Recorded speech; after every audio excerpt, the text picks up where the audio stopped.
Conviene entrar ahora, como lo hace el Padre Ruta en la página 30 del libro San José, dentro de los vaticinios cristológicos, dentro de los vaticinios mesiánicos relacionados con San José, valorados por los hagiógrafos del Nuevo Testamento. El autor en este apartado va a reflexionar sobre tres puntos esenciales. En realidad son 4 o 5, vamos a tomar algunos. ¿De qué manera hay vaticinios mesiánicos de nuestro personaje valorados por los escritores del Nuevo Testamento? Estos son las genealogías, la imposición del nombre de Manuel, el hecho de que el nacimiento de Cristo tuvo que ser en Belén,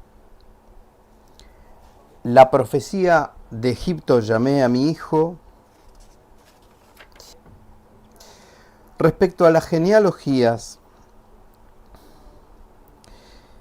hay que recordar la importancia de el lazo que hay entre José y Jesús. Todas las genealogías, tanto de Mateo como de Lucas, terminan en José y a través de José saltan a Jesús. El tronco de Jesé brotado, el heredero de David, es José. Aunque podríamos estudiar, afirmar que María también pertenece a ese linaje, es por vía paterna que se es hijo de en el mundo antiguo. Entonces lo que las genealogías demuestran es la relación que tiene José con Adán, José con David. La lista genealógica de Mateo relaciona a Jesús con la tierra y el primer hombre, es decir, lo inserta en el pueblo de Abraham. Esto es lo que nos hace notar el Padre Ruta en la página 30. Al recordar su origen celestial, el relato que sigue intenta revelar cómo tuvo lugar esta inserción del Hijo de Dios en la estirpe de David. Toda la genealogía de Mateo está centrada en la familia de David. Y lo que hay que entender, vuelvo a repetir, es cómo se salta de José a Jesús. Es decir, de José, esa genealogía pasa a Jesús por María. Jesús es hijo de María y es hijo de José. José es padre misterioso, padre nutricio, padre adoptivo, si se quiere, padre terrenal de Jesús. Jesús se hace hijo de David por José. El Padre Ruta señala, no podía ser de otra manera, dado el nacimiento virginal de Jesús, pero todo ello valoriza el destino excepcional de José. Acá está lo misterioso de este personaje, ¿no? Mientras tanto, Mateo entonces relaciona a Jesús con la tierra y con el primer hombre. Lucas resalta la ascendencia davídica de Jesús, que estaba vaticinada por Isaías en el capítulo 9.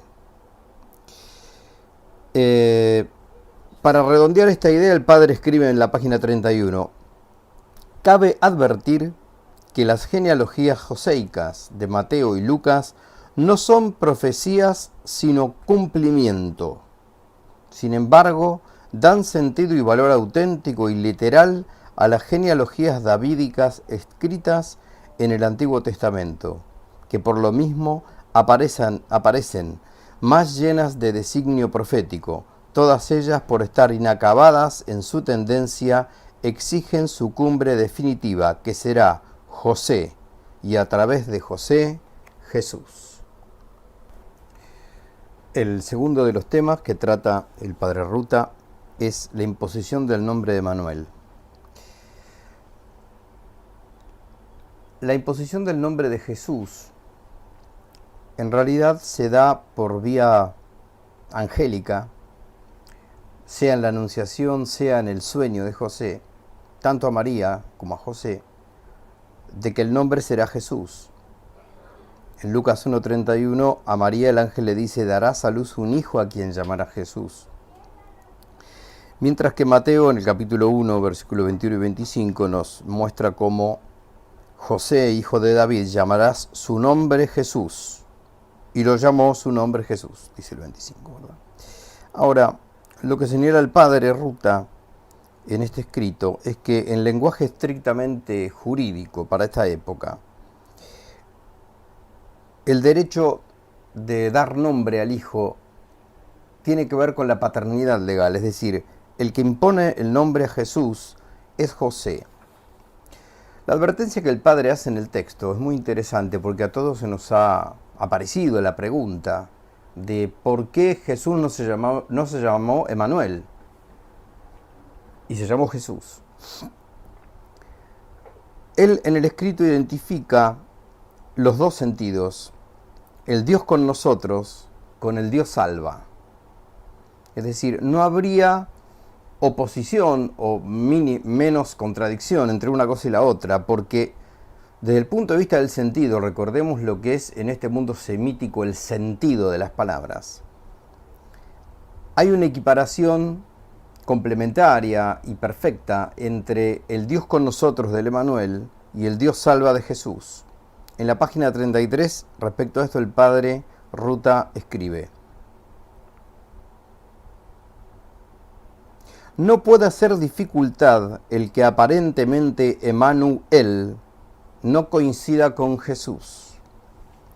En la situación concreta que motiva la profecía de Isaías, precisamente Yahvé salva a la dinastía de Ahaz porque está con él.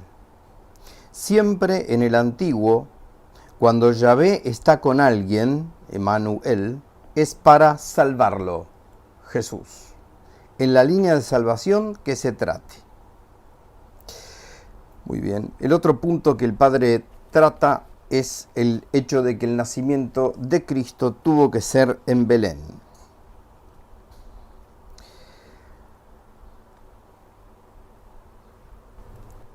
De nuevo, la relación estrecha de José en toda esta historia del nacimiento de Cristo. Si el lugar para que se cumpliera la profecía de Miqueas 5 tenía que ser Belén de Efratá, pequeño para ser contado entre las regiones de Judá,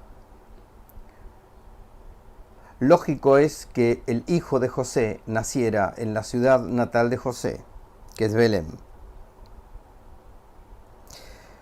En José se realiza el contenido profético del vaticinio, en lo que respecta a lo referente al lugar. Es decir, son las cosas joséficas, dice el padre Ruta, más que la persona de José, las que tienen que ver con el nacimiento de Cristo. Por otro lado, en los otros dos elementos que el padre Ruta trabaja en estos vaticinios, en los hagiógrafos del Nuevo Testamento respecto a José, está el hecho de la profecía de Egipto: llamé a mi hijo, y de que sería llamado Nazareno. Respecto a la primera, Mateo es el único que narra con insistencia la ida y el regreso de la Sagrada Familia de Egipto. No solo dice que las palabras proféticas se cumplieron, sino que insiste en que fueron cumplidas por José. Acá está lo importante, ¿no? Es decir, es él quien decide la ida. Igualmente decide la vuelta estableciéndose con Jesús y María en Nazaret, como dice en Mateo 2, 19-23. Es decir, es a José al que se le da la indicación de que vaya a Egipto, huyendo de Herodes. En realidad la Sagrada Familia, pero es José el que toma la iniciativa, es José el que lleva y custodia a la Sagrada Familia llevándola a Egipto, y a José se le dice que vuelva, porque Herodes había muerto. Y es José el que es presa del temor de volver a Nazaret, de volver a Belén, y decide irse con la Sagrada Familia a Nazaret. Respecto al que será llamado Nazareno, Mateo 2:23 dice, y en llegando fijó José su domicilio en una ciudad llamada Nazaret, para que se cumpliera lo que habían dicho los profetas, será llamado Nazareno. Las exégesis no se ponen de acuerdo puntualmente a qué profecía se refiere el evangelista. Ya que en el Antiguo Testamento, dice el padre Ruta, no se encuentra este texto en forma concreta. Mateo aplica a Jesús esta profecía a causa de una responsabilidad asumida por José. Es llamado Nazareno porque José es el que decide no volver a Belén e ir a Nazaret. José había sido avisado por Dios en sueños y se retira a la región de Galilea. Es ahí donde vuelve a aparecer esta importancia de la voluntad, de las decisiones, de las deliberaciones de José, que determina el lugar de residencia de este Nazareno anunciado por las Escrituras, ¿no?